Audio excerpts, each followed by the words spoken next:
मैया कुंती आई। मैया कुंती ने भगवान की स्तुति की। कृष्णाय वासुदेवाय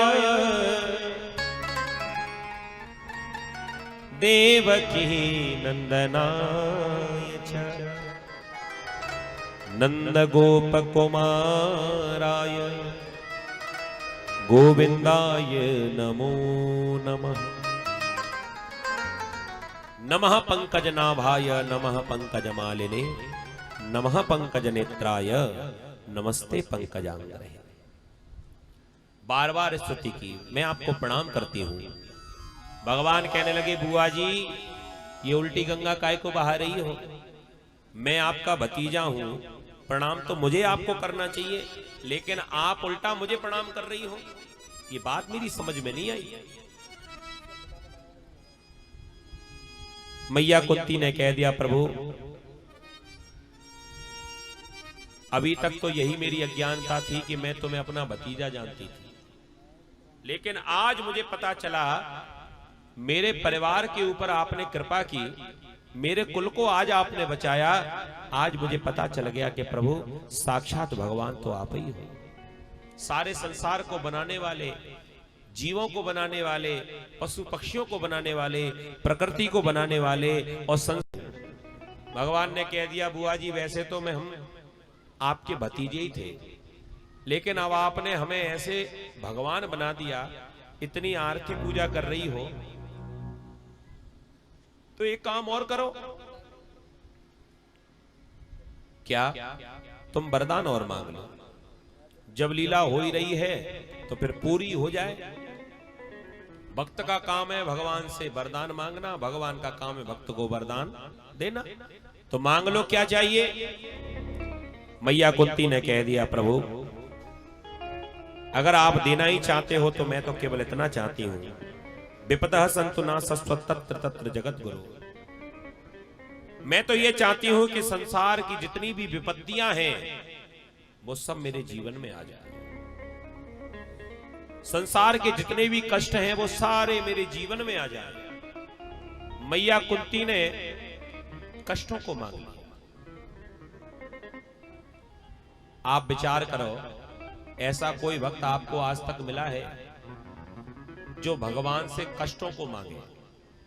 हम लोग रोज भगवान से मांगते हैं क्या? सुख संपत्ति घर आवे, कष्ट मिटे तन का, ओम जय जगदीश हरे। रोज आरती करते हैं और भगवान से सुख संपत्ति मांगते हैं और कष्टों से कहते हैं कि प्रभु कष्टों को दूर करना। लेकिन संसार में मैया कुंती एक ऐसी पहली भक्त थी जिन्होंने भगवान से कहा था कि सुख संपत्ति सब जावे, कष्ट बढ़े तन का, ओम जय जगदीश हरे।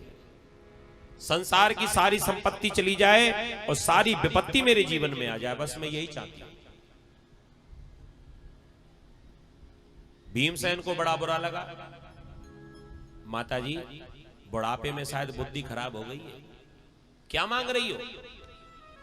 जीवन भर हो गया ये कष्टों को सहन करते करते, अभी तक आपका मन नहीं भरा?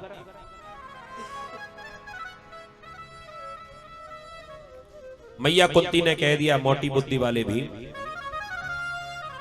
तुझे अभी मालूम नहीं है कि सुख कहते किसको है? ये राजपाट, ये धन दौलत, ये संपत्ति खजाना, ये सुख नहीं है। सच्चा सुख है भगवान की भक्ति, सच्चा सुख है भगवान का सानिध्य, सच्चा सुख है भगवान का साथ। इतने दिनों से द्वारिकाधीश हमारे संग में था, क्यों? क्योंकि कष्ट हमारे जीवन में थे, और जैसे ही जीवन के सारे कष्ट दूर हो गए, सोई द्वारिकाधीश आज द्वारिका जाने की जिद करने लगा। इसका मतलब भगवान तो केवल कष्टों में ही रहते हैं।